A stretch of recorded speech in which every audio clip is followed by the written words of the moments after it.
Bismillahirrahmanirrahim. Alhamdulillah. Wassalatu wassalamu ala Rasulillah wa ala alihi wa sahbihi wa man wala.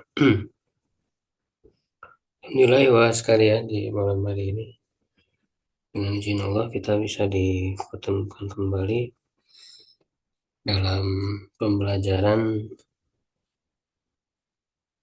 Madrasah Tafaqquh Fiddin kelas Nunsari Dasar,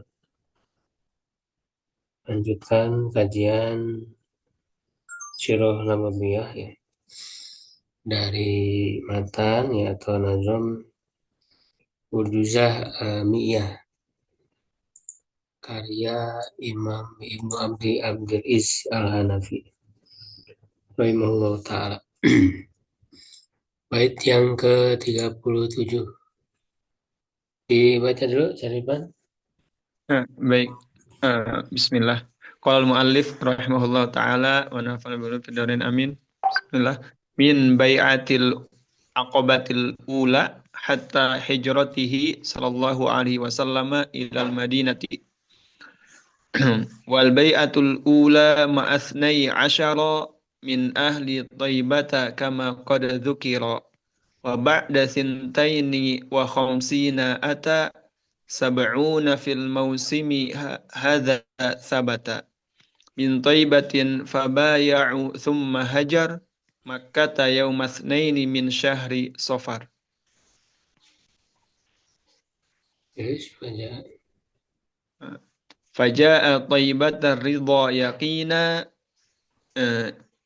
idh id idh kammala salasa wal khamsina fi yaumil itsnaini wa dama fiha ashra sinina ashra sinina kamalat tahkim eh, tahki Nahkiha.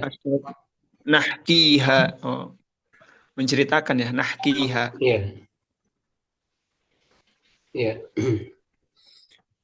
Nah, jadi ini judulnya tambahan aja ya, bukan penulisnya yang membuat judulnya. Min bai'atil aqabatil ula hatta hijratihi sallallahu alaihi wasallam ilal Madinah. Dari baiat Aqabah pertama hingga hijrah beliau SAW ke Madinah. Wal bai'atul ula masnai asyara min ahli Taibata kama qad dzukira. Dan baiat yang pertama bersama 12 orang ya dari penduduk Taibah ya. Taibah itu Madinah sebagaimana telah disebutkan ya. Ya, jadi di pertemuan sebelumnya kita sudah membahas tentang periode dakwah Rasulullah SAW di Mekah ya. Yang kedua ya, itu dari tahun ke-7 sampai tahun 12. Ya, terakhir kita membahas tentang Isra Miraj. Itu yang lebih tepatnya terjadi pada bulan Zulqa'dah ya, tahun 12 kenabian sebelum Baiat Aqabah pertama. Nah, maka di sini ya terjadilah Baiat Aqabah. Jadi Aqabah itu kan satu nama satu tempat. Ya, kalau sekarang itu dibuat masjid ya, Masjid Aqabah.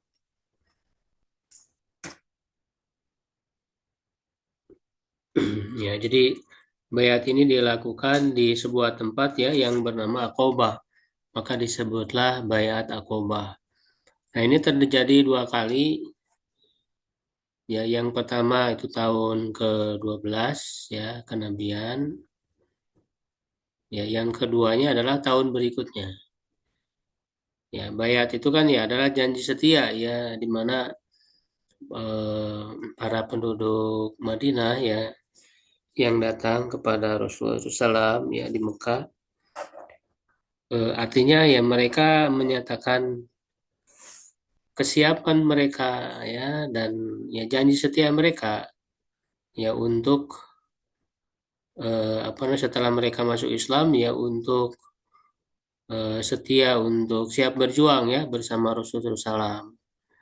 Ya, sebenarnya ini sebagai persiapan ya, jadi Rasul mempersiapkan orang-orang yang nantinya akan menyambut beliau hijrah ke Madinah gitu ya. Nah, maka dibayat dulu nih orang-orangnya. Nah, di bayat Aqabah pertama ini tidak banyak, ya hanya 12 orang. 12 orang ini kan di tahun sebelumnya ya, tahun 11 ya kenabian. Ya itu kan ada 6 orang pemuda yang masuk Islam yang datang kepada Rasulullah di musim haji itu ya dari Madinah. Ya, nah tahun berikutnya ini di musim haji juga ya. Jadi karena memang sudah sudah terbiasa ya dilakukan haji itu ya. Jadi musim haji itu banyak orang yang datang ke Mekah ya, ke Ka'bah itu. Ya, nah jadi dari Madinah ini juga pada musim haji ya datangnya. Ya, jadi 6 orang pemuda itu mengajak yang lainnya. Ya, maka datanglah di tahun berikutnya itu tahun 12 kenabian. Ya, sebanyak 12 orang. Ya, nah 12 orang ini adalah 6 orang yang sebelumnya kecuali ya ada satu orang yang tidak ikut yaitu Jabir bin Abdullah. Ya, jadi dari 6 orang itu berarti kelima ya yang ikut selain Jabir bin Abdullah ya. Jadi 5 orang itu As'ad bin Zurarah ya, Auf bin Al Haris, ya Rofi bin Malik, Kutbah bin Amir, dan Uqbah bin Amir. Ya, jadi 5 orang. Nah, lalu ditambah eh, 7 apa namanya 7 lainnya ya, ya yaitu Muad bin Al Haris, Zakwan bin Abdul Qais, Ubadah bin Somit. Ya, ini Ubadah bin Somit sering meriwayatkan hadis ya. Yazid bin Muawiyah bin Sa'labah, Alabas bin Ubadah ya, Abul Harisam bin At-Taihan, dan Uwaim bin Sa'idah. Ya, nah mereka bertemu di Aqabah ya. Di Aqabah itu terletak di Mina ya. Nah, disinilah kemudian mereka berbaiat. Ya, nah isi baiatnya itu kan kalau kita lihat ya, baiat Aqabah pertama itu isinya adalah komitmen secara pribadi ya, secara individu. Ya, artinya mereka komitmen ya khususnya dalam hal meninggalkan hal-hal yang dilarang. Ya, meninggalkan ya hal-hal yang dilarang. Karena memang antara perintah dan larangan itu ya biasanya ya lebih berat untuk meninggalkan larangan ya daripada mengerjakan perintah biasanya. Karena meninggalkan larangan itu lebih berat, ya maka dia perlu adanya baiat. Nah, jadi baiat ini ya adalah untuk memperkuat, ya menguatkan komitmen, ya komitmen. Nah, di dalam baiat Aqabah pertama dalam hadis, ya dalam Sahih Bukhari ya, bab alamat iman ya hubul ansar ini pernah dibahas juga ya dalam pembahasan Sahih Bukhari. Ya dari Ubadah bin Somit. Nah ini yang meriwayatkannya Ubadah bin Somit. Nah Ubadah bin Somit ini termasuk salah satu ya dari 12 orang ini kan. Anna Rasulullah SAW kala ya bahwa Rasulullah SAW bersabda ya ta'alau bai'uni. Kemarilah ya berbaiatlah kepadaku Allah tusyriku billah. Ya agar kalian tidak menyekutukan Allah syai'an dengan sesuatu apapun. Ya, nah ini komitmen untuk tidak musyrik, tidak melakukan kesyirikan. Ini yang pertama itu di bayat, salah kesyirikan. Ya, kemudian wala tusyriku, agar jangan kalian mencuri ala apa? Tasriku berarti ya. Wala tasriku. Wala taznu, dan jangan berzina. Wala taqtulu auladakum, ya, dan jangan kalian membunuh anak-anak kalian. Wala ta'tu bi buhtanin, ya, tabtarinahu, dan jangan kalian mengadakan kebohongan,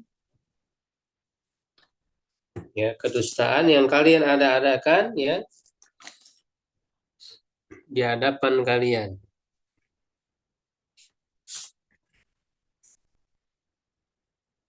ya, atau di antara ya, di hadapan kalian, ya. Ya, kemudian baina aydikum wa arjulikum, ya, di antara tangan dan kaki kalian. Ya, maksudnya apa namanya, yang jelas-jelas gitu ya, secara nyata, yang kalian ketahui, kalian saksikan sendiri. Ya, wala tu'suni fi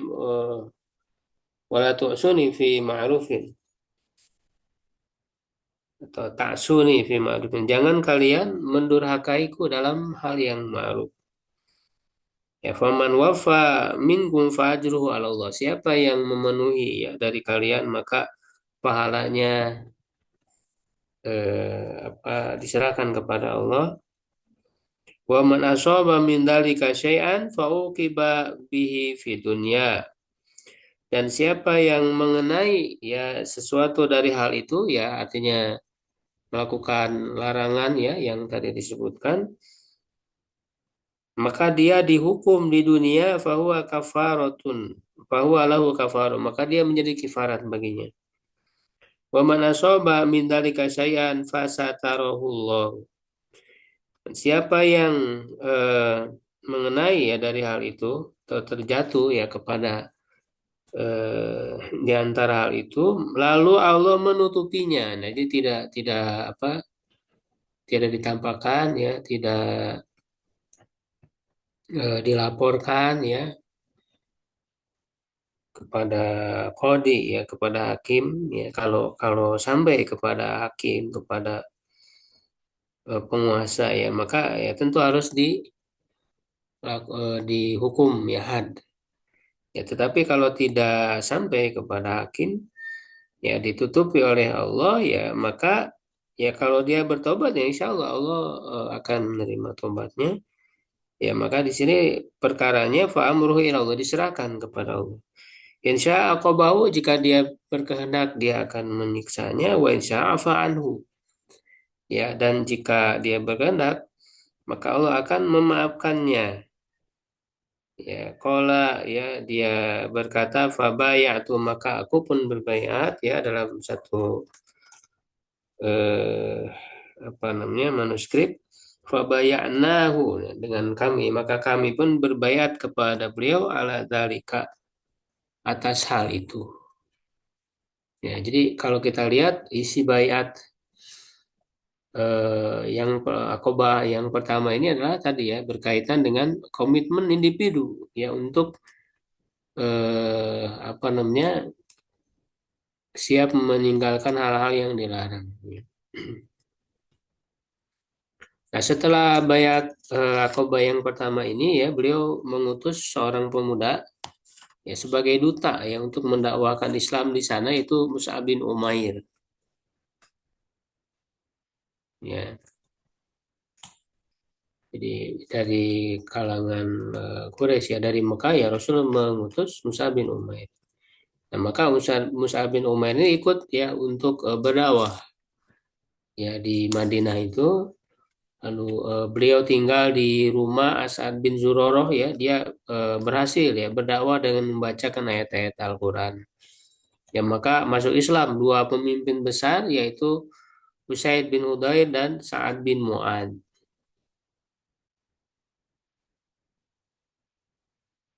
Ini nanti yang akan menjadi pemimpin karena memang ini pemimpin ya. Jadi ketika mereka dahulu di masa jahiliyah pemimpin, ketika masuk Islam pun ya menjadi pemimpin. Ya, dan kemudian karena dia seorang pemimpin, kemudian diikuti oleh kaumnya. Ya. Nah, sehingga semua perkampungan di sana masuk Islam kecuali sedikit. Ya, nah Mus'ab ini kemudian kembali ke Mekah ya sebelum musim haji tahun 13 kenabian untuk mengabarkan keberhasilan dakwahnya. Jadi sebelum tiba musim haji ya Mus'ab bin Umair itu sudah kembali ya ke Mekah ya kepada Rasulullah SAW. Nah, di sini dikatakan wa ba'da sintaini wa khamsina ata sab'una fil mausimi hadza sabata ya dan eh, setelah 52 maksudnya dari usia Rasulullah SAW ya 52 tahun datanglah 70 di musim haji ini. Ya, jadi maksudnya ya adalah tahun berikutnya ya, tahun ke-13 ya, kenabian. Ya, datang 70 orang ya, ada sabata inilah yang sahih yang thaib, yang valid ya riwayatnya min thaibatin fabayau ya, dari Thaibah dari Madinah, maka mereka pun berbaiat. Summa jaro Makkah, kemudian beliau sallallahu alaihi wasallam meninggalkan Mekah. Maksudnya hijrah ke Madinah ya nanti. Yaumasnain min syahri Safar pada hari Senin dari bulan Safar. Ya, Faja atau Ibata Ridho, nah ini menjelaskan tentang hijrah ya ke Madinah. Maka beliau mendatangi Madinah ya yang diridhoi itu yakina ya dengan keyakinan ya di mana beliau telah menyempurnakan usia 53. Jadi 53 tahun dari usia beliau pada hari Senin dan beliau menetap di sana Asyra Sinin ya selama 10 tahun kamalat penuh ya nahkiha yang akan kita ceritakan. Ini nanti akan diceritakan dalam periode Madinah ya. Nah, jadi di sini bayat Aqabah yang kedua ya, yang kedua di sini disebut 70 ya, tetapi yang lebih tepatnya bayat Aqabah kedua ini ya musim haji tahun 13 kenabian yaitu datang 73 laki-laki dan 2 orang perempuan. Jadi ada perempuan di sini, ada 2 orang, ya ada 2 orang perempuan yang ikut. Jadi semuanya berarti 75 orang. Ya, jadi 70-an lah ini disebut secara bulat saja ya. Jadi lebih rincinya itu 75. 73 laki-laki ya, 2 orang perempuan. Ya, dan berbaiat ya kepada beliau secara sembunyi-sembunyi di malam hari di Bukit Aqobah. Ya karena memang kan di Mekah ya masih banyak orang-orang kafir Quraisy ya yang apa menjadi ancaman ya sehingga mereka apa namanya secara sembunyi-sembunyi gitu ya. Nah kalau kita lihat ya isi baiat di Aqobah yang kedua ini itu bukan lagi pribadi ya tetapi juga kesiapan ya untuk apa namanya berdakwah untuk berjihad di jalan Allah gitu ya. Jadi bukan lagi berkaitan dengan hal yang pribadi.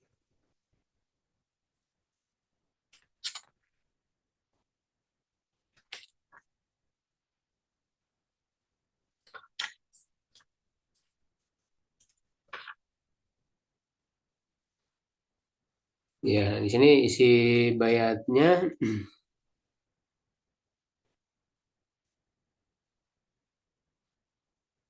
ini diriwayatkan oleh Imam Ahmad dari Jabir ya secara rinci. Jabir berkata,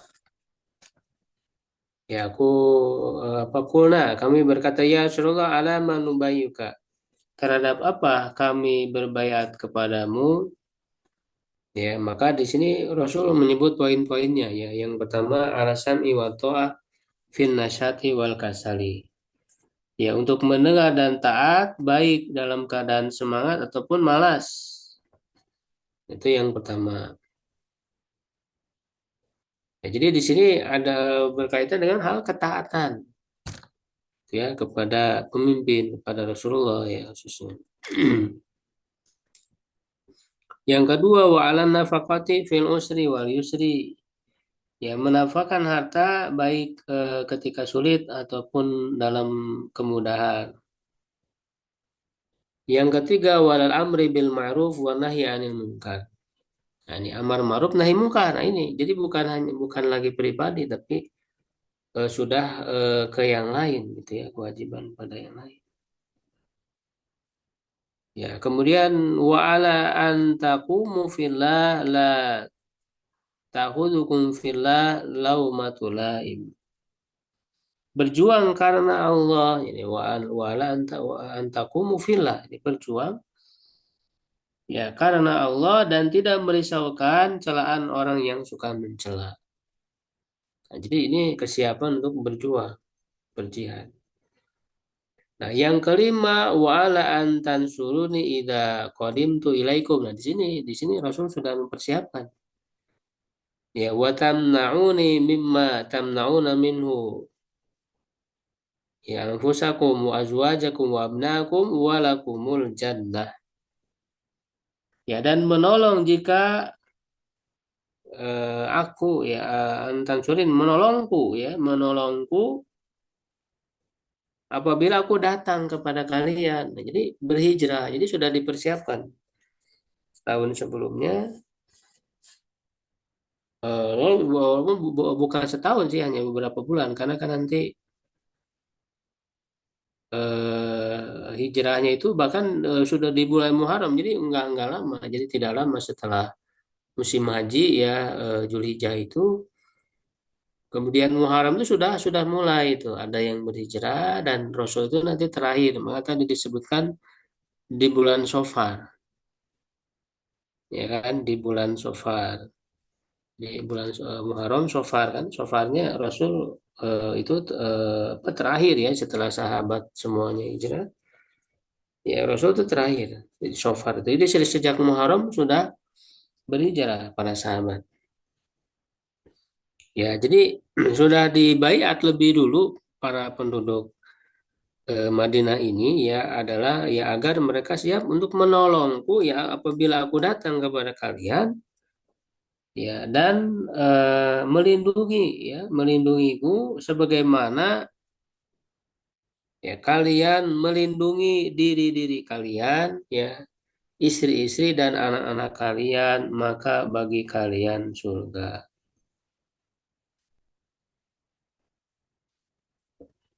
Jadi ini si baiat yang di baiat apa akobah yang kedua. Ya, ini diriwayatkan oleh Imam Ahmad ya, Baihaqi dalam sunannya ya disahihkan juga oleh Hakim Ibnu Hibban ya Ibnu Ishaq ya juga meriwayatkannya.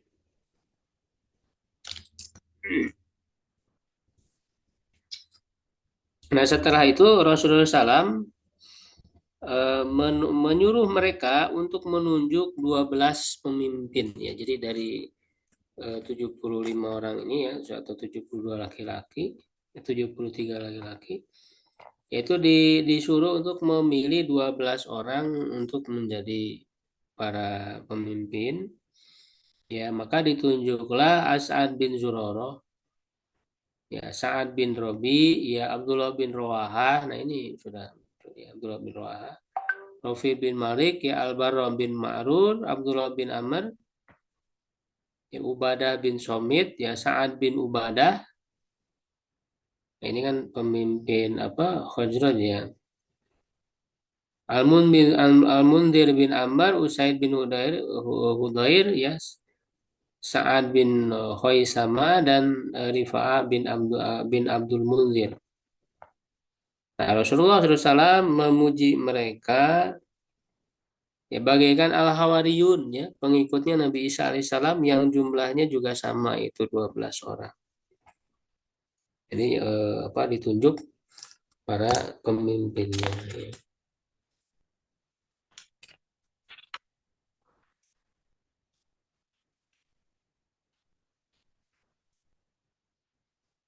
Nah, maka setelah itu berhijrah ya, yaitu berarti hijrah itu ya artinya sudah masuk ke periode dakwah di Madinah sebetulnya ya, karena masuk ke Muharram kan setelah Zulhijjah ya, setelah musim haji ini masuk ke Muharram. Nah, hitungannya itu sudah tanggal 1 Hijriah. Hitungannya itu sudah tanggal 1 Hijriah. Ya, makanya di buku saya ya di ringkasan Sirah Nabawiyah itu diringkaskan apa namanya peristiwa-peristiwa di setiap tahun di dalam periode Madinah itu ya biasanya di buku saya itu di awal diringkas semua peristiwa apa saja ya secara ringkas, nah, lalu dirinci apa yang perlu dirinci, jadi nggak semuanya dirinci gitu. Peristiwa yang paling penting untuk dijelaskan lebih panjang lebar lagi ya maka dijelaskan. Nah, itu metode ya dalam penulisan buku saya. Nah, tahun ke-1 itu kan peristiwanya di sini diringkaskan ada berapa? 6 lah ya. Yang pertama itu hijrah ke Madinah, ya, kemudian membangun Masjid Nabawi, ya, di situ nanti ada syariat azan, iqomah dan khutbah Jumat. Kemudian yang ketiga mempersaudarakan antara Muhajirin dan Ansor. Ya, yang keempat ya membuat piagam Madinah. Yang kelima ada izin untuk berperang. Ya, dan yang keenam pengiriman beberapa syariah. Itu ada 3 syariah ya. Itu.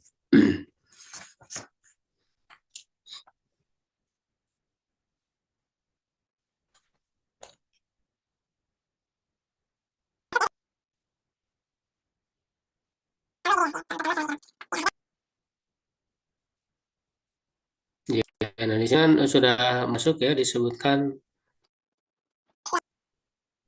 apa namanya peristiwa tahun pertama Hijriah ya, tahun pertama setelah hijrah. Ya, ada Susanah al-Ula ya, ba'da hijrah. Ya, agak loading ya.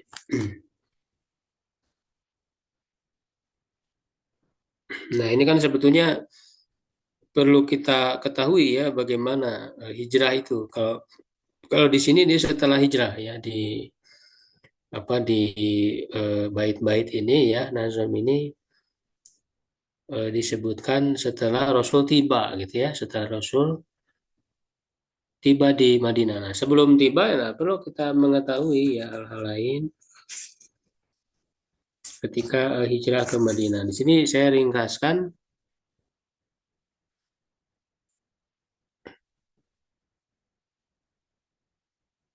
Nah, para sahabat ya, hijrah itu lebih dulu ya, secara sembunyi-sembunyi dan bertahap ya, karena eh, apa namanya orang-orang kafir itu ya tidak mau lah orang-orang Muslim itu pergi ya berhijrah, mereka tetap ya terus apa namanya menyiksa ya para sahabat.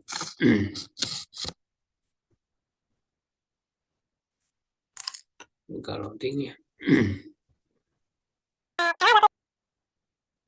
suara masih jelas.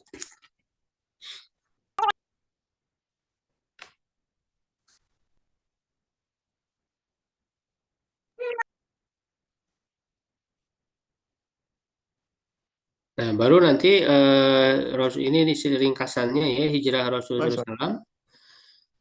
Ya, tadi kan disebut di bulan Safar ya, ya. Lebih tepatnya tanggal 27 Safar 1 Hijriah Rasulullah SAW keluar rumah menemui Abu Bakar ya menuju Gua Sur. Nah, di Gua Sur menetap selama 3 hari yaitu Jumat, Sabtu dan Ahad. Nah, malam Senin memang disebut di hari Senin 1 Rabiul Awal berangkat hijrah. Sebenarnya bertepatan dengan 1 Rabiul Awal ya Seninnya itu bukan Safarnya. Ya, berangkat hijrah. Nah, Senin 8 Rabiul Awal tiba di Kuba. Beliau menetap di sana 4 hari di rumah Kulsum bin Hadam ya dan membangun Masjid Kuba. Ya, hari Jumat 12 Rabiul Awal beliau melanjutkan perjalanan. Ya, di tengah perjalanan beliau sholat Jumat di tempat Bani Salim bin Auf yang jumlahnya ada 100 orang. Ketika tiba di Madinah, ya beliau disambut dengan meriah ya. Setiap orang yang menginginkan agar beliau tinggal di rumahnya, tapi beliau membiarkan untanya untuk menderum di suatu tempat yang nantinya akan dibangun Masjid Nabawi dan rumah beliau. Ya, itu ringkasannya hijrah ke Madinah. Nah, ini kan di perjalanan ini perlu ya kita ketahui. Ya, jadi kita belum masuk lah ya ke bait yang ke-42 ini kisah hijrahnya perlu kita ceritakan dulu.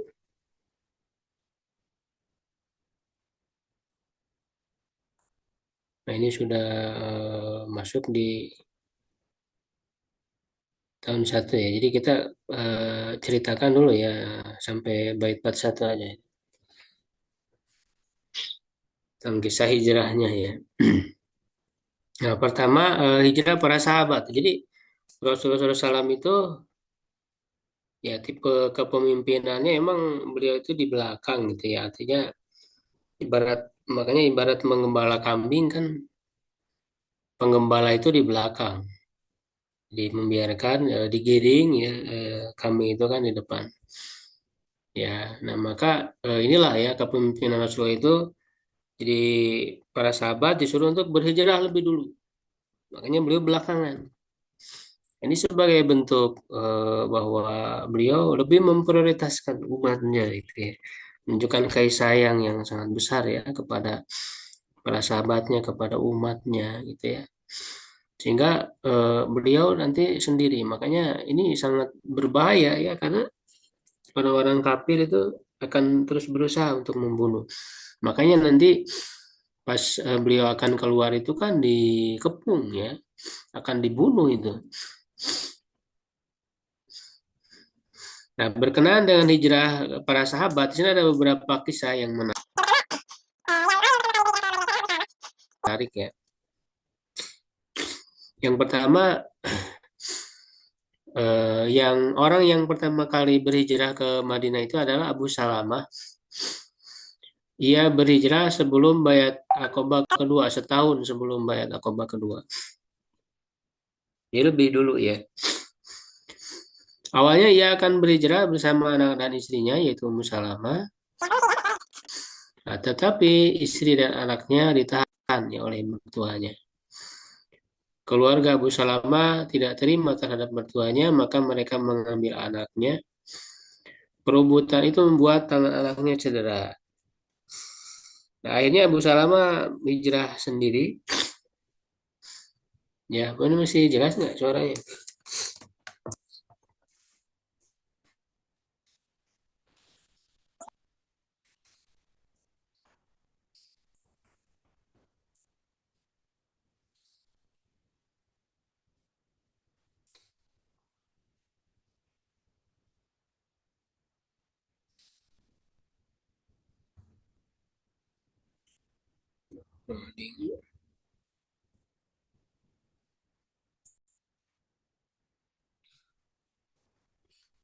Ya, jadi akhirnya Abu Salamah itu hijrah sendiri.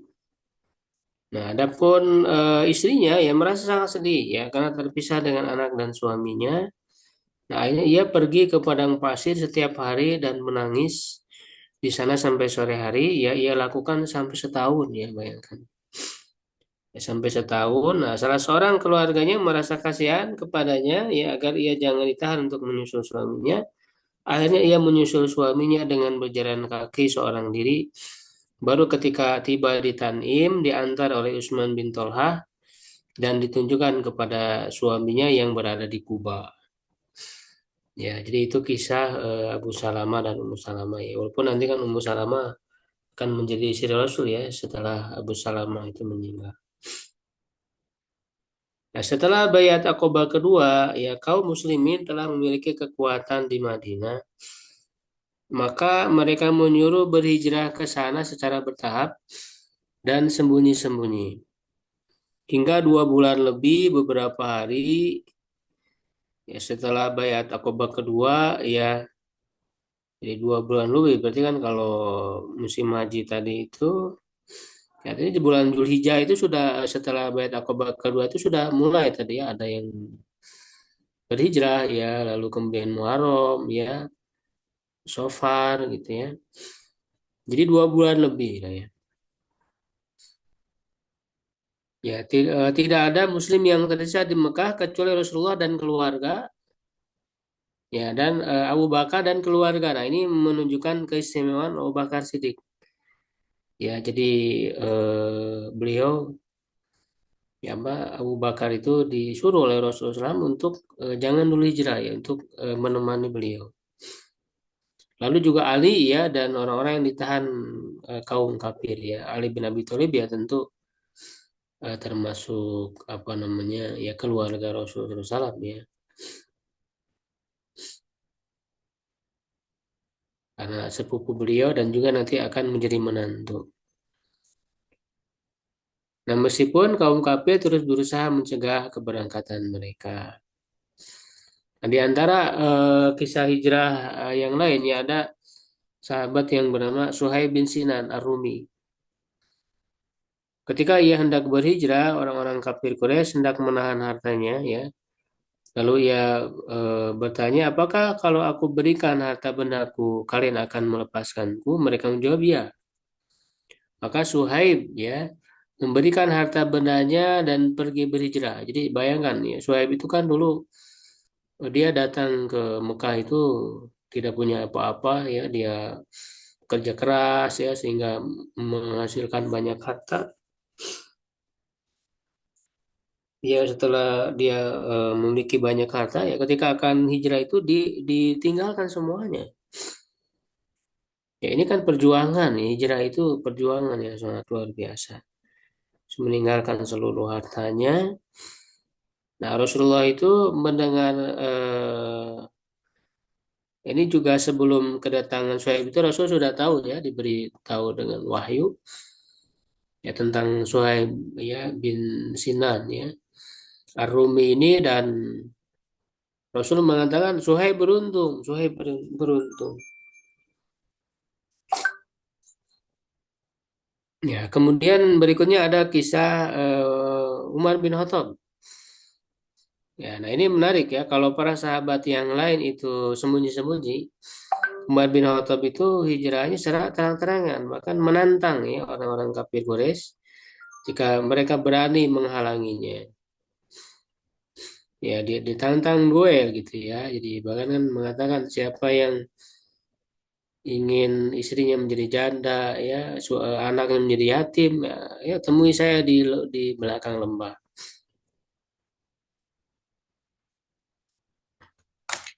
Ya, jadi ditantang, makanya tidak ada yang berani ya. Jadi Umar bin Khattab tidak secara terang-terangan.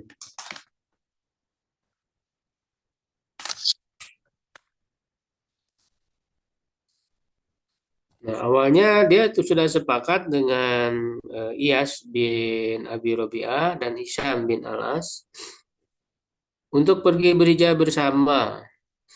Ya, Umar dan Iyas bertemu di suatu tempat, tetapi Hisham ditahan oleh orang-orang kafir. Ya, mereka berdua terus berjalan hingga tiba di Kuba. Nah, lalu datanglah Abu Jahal dan saudaranya Al-Haris. Ia berkata kepada ia, sesungguhnya ibumu bernazar tidak akan menyisir rambutnya dan berteduh dari teriknya matahari sebelum dia melihatmu. Ini rayuan sebetulnya. Jadi eh, disuruh untuk pulang lagi. Jadi diingatkan dengan ibunya. Jadi ibunya tidak ridho. Nah, Umar mengingatkan dari tipuan orang kafir. Jadi mereka hanya nipu saja, jangan jangan percaya. Nah, tetapi hati ia terenyuh ya dengan ibunya hingga ia mau kembali. Akhirnya Umar meneruskan hijrahnya sendirian. Ya, tetapi Iyas ditipu di tengah jalan, ia diikat oleh mereka, kemudian ditahan. Nah, jadi ada sahabat-sahabat yang tidak mampu berhijrah ya karena ditahan oleh orang-orang kafir itu ya.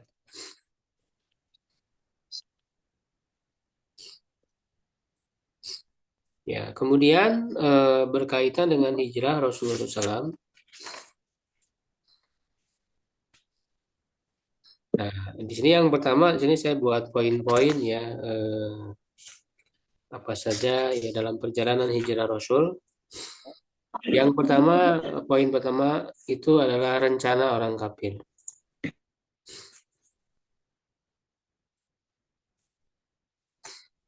Ya, jadi setelah kaum musyrikin mengetahui para sahabat telah berhijrah, mereka segera berkumpul menyusun rencana.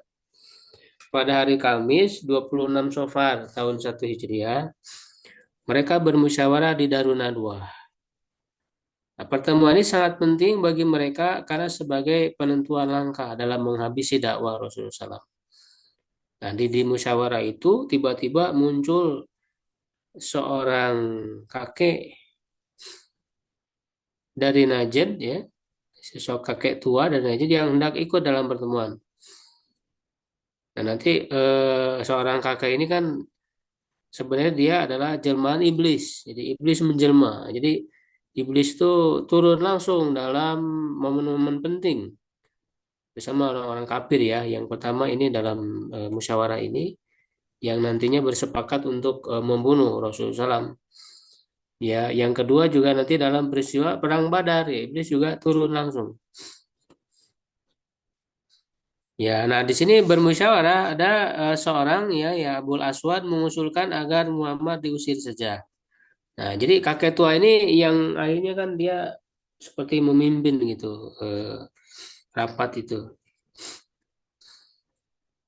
Ya, kata kakek tua itu dia tidak setuju ya karena dengan diusir justru ia akan dapat mempengaruhi orang lain.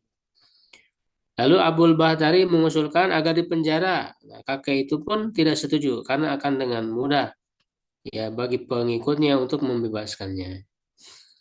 Nah, Abu Jahal, nah ini usulan Abu Jahal. Abu Jahal mengusulkan agar dipilih pemuda yang gagah di setiap kabilah. Mereka diberikan pedang yang tajam agar mengepung Muhammad dan menebasnya dengan sekali tebasan sehingga darahnya berceceran di setiap kabilah. Jadi ide ini idenya Abu Jahal dan kemudian disetujui oleh kakek itu. Ya, karena kalau dibunuh oleh semua kabilah, keluarga Nabi Muhammad tidak bisa apa-apa gitu. Mau menghukum juga sulit karena semua kabilah ada utusan. Jadi ini ide yang sangat licik sebetulnya ya, sangat jahat. Ya, nah maka malam harinya ya tadi kan tanggal 26 berarti malam ke-27 Safar ya, itu mereka melakukan rencana itu. Dipimpin langsung oleh Abu Jahal. Ya, dipimpin langsung oleh Abu Jahal ini kalau tidak salah ada 11 orang ya. Nah, Rasulullah keluar. Nah, malam itu, nah 27 Safar itu di malam harinya. Nah, Rasul tentu telah mengetahui ya rencana mereka ya karena berdasarkan wahyu ya dari Allah. Nah, beliau memerintahkan kepada Ali ya untuk tidur di tempat beliau dan memakai selimut beliau yang berwarna hijau. Nah, ketika orang-orang kafir telah mengepung, beliau keluar lalu memungut segenggam pasir dan menaburkannya ke kepala mereka. Nah, Allah menutup pandangan mereka sehingga mereka tidak melihat beliau. Nah, inilah yang disebutkan di dalam surat Yasin ayat 9 itu. Ya, apa namanya? Ja'alna min bainihim saddan wa min khalfihim saddan ya. Fa'agsaynahum fahum la yubsirun. Itu yang disebut di surat Yasin tuh kami jadikan penghalang ya di depan mereka, di belakang mereka sehingga mereka apa yang menutupi mereka ya sehingga mereka tidak bisa melihat itu ketika Rasul keluar tidak dilihat oleh mereka. Beliau menemui Abu Bakar yang telah beliau ajak di siang harinya untuk menemani beliau berhijrah. Ya, beliau bersama Abu Bakar keluar melalui jalur yang tidak biasa dilalui. yaitu dari arah selatan Mekah yang mengarah ke Yaman. Ya, kemudian beliau memasuki Gua Sur ya untuk singgah di sana selama 3 malam. Ya, sedangkan orang-orang kafir menunggu sampai subuh tanpa hasil apa-apa. Jadi di malam hari itu mereka dikiranya Rasul tetap aja di tempat tidurnya, padahal itu Ali ya. Lalu mereka memukuli Ali dan menyeretnya ke dekat Ka'bah untuk dimintai keterangan, namun mereka tidak mendapat keterangan darinya. Lalu mereka ke rumah Abu Bakar. Nah, di sana Asma binti Abu Bakar, di sana ada Asma binti, namun mereka pun tidak mendapatkan kabar. Ya, nah di Gua Sur itu selama 3 malam ya, malam Jumat, malam Sabtu dan malam Ahad. Nah, disinilah ya Abu Bakar sangat melayani ya. Ini keistimewaan ya Abu Bakar Siddiq. Bagaimana beliau secara maksimal ya memberikan semuanya untuk Rasulullah SAW. Ya melayaninya secara langsung ya, kemudian mengeluarkan hartanya, mengerahkan keluarganya, anak-anaknya untuk membantu. Jadi Abu Bakar dan keluarganya ini mendapat kemuliaan, keistimewaan di dalam hijrahnya Rasulullah SAW itu. Ya, nah, ketika beliau tidur di pangkuannya, ya, ketika Rasulullah tidur di pangkuan Abu Bakar, ia disengat binatang dari sebuah lubang yang ia tutupi. Jadi sebelum Rasul masuk itu kan oleh Abu Bakar apa dibersihkan dulu, dirapikan dulu. Jadi itu betul ya perjuangan Abu Bakar. Ya setelah apa namanya aman gitu ya, nah barulah Rasul disuruh masuk. Nah, tidur bahkan tidur di pangkuan Abu Bakar. Nah, ada satu lubang yang belum tertutupi. Lalu ditutupi oleh tangan Abu Bakar, ya. Nah, ternyata ada binatang ya disengat oleh binatang. Ya, Allah apakah ular ya itu disengat. Nah, sampai ia sangat kesakitan, dia tahan sekuatnya, tidak mau membangunkan Rasul yang sedang tidur di pangkuannya. Ya, sampai dia tahan dengan sangat kuat. Ya, akhirnya dia meneteskan air mata yang air mata jatuh di wajah Rasul. Nah, dengan jatuhnya air mata di wajah Rasul itu, maka Rasul terbangun. Nah, maka Rasul meludahi luka Abu Bakar itu, nah seketika hilang rasa sakitnya ya lukanya itu. Ini dengan di antara kemujizatan Rasulullah SAW. Nah, lalu anak-anak beliau juga sangat berperan ya. Yang pertama adalah Abdullah ya bin Abu Bakar. Ya, dia bertugas untuk memata-matai orang-orang kafir itu. Ya, jadi Abdullah bin Abu Bakar itu datang di malam hari memberikan kabar orang-orang kafir Quraisy. Nah, di akhir malam ia pulang dan paginya menyusup ke orang-orang kafir untuk mencari kabar seperti orang yang tidak kemana-mana. Lalu pembantunya ya yaitu Amir bin Tuhairah, pembantu Abu Bakar ya bertugas untuk mengembala kambing. Nah, mengembala kambingnya itu di dekat Gua Sur itu. Ya, jadi di petang hari ia mengembala dekat gua sehingga mereka berdua ya dapat mengambil air susunya. Jadi untuk makanan konsumsinya ya juga apa namanya disediakan oleh Abu Bakar itu. Ya, di akhir malam ia pulang menggiring domba-dombanya ya untuk menghilangkan jejak Abdullah. Ya, jadi semua diatur ya dengan sedemikian rupa. Jadi agar Abdullah itu ketika berjalan ya jejaknya menjadi hilang dengan domba itu. Ya, domba-domba itu. Nah, sedangkan yang bertugas menyiapkan makan adalah Asma binti Abi Bakar. Ya, sampai kan Asma binti Abi Bakar ini digelari dengan Zatun Nitokoin. Ya, seorang perempuan yang memiliki 2 ikat pinggang. Nah, ini sebagai satu kemuliaan ketika dia nanti ya sebetulnya nanti ketika Rasul akan berangkat. Itu dia menyediakan makanan, dia rupa tidak buat tali, lalu ikat pinggangnya dibelah dua, dijadikan tali.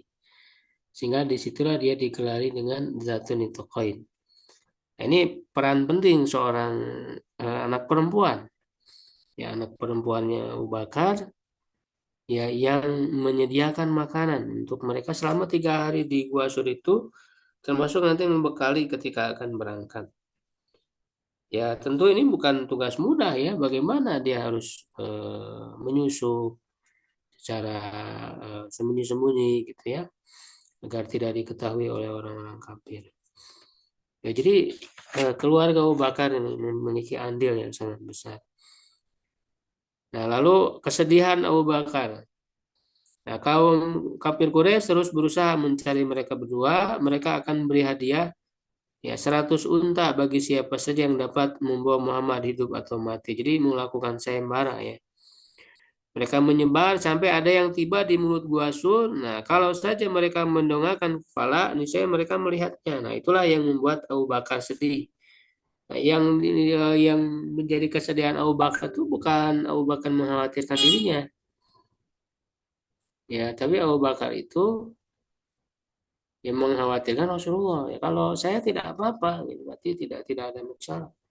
Tapi Rasul ini kan adalah utusan Allah yang akan membawa petunjuk ya hidayah, membawa kemaslahatan untuk semua manusia seluruh alam gitu ya. Jadi itulah yang menjadi kekhawatiran Rasulullah Pak Abu Bakar sehingga dia menjadi sedih.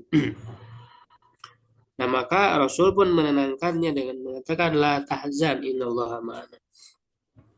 Jangan kamu bersedih, sungguhnya Allah bersama kita. Ini kan diabadikan ya di surat At-Taubah ayat 40 ya. Itqala li sahibihi ya, berkata kepada sahabat yang disebut sahibihi, sahabatnya itu maksudnya Abu Bakar. Ya la tahzan innallaha ma'ana.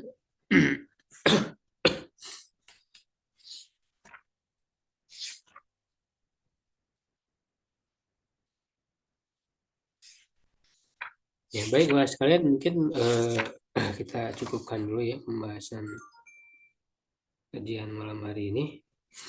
Masih panjang ya tentang kisah hijrahnya Rasulullah SAW.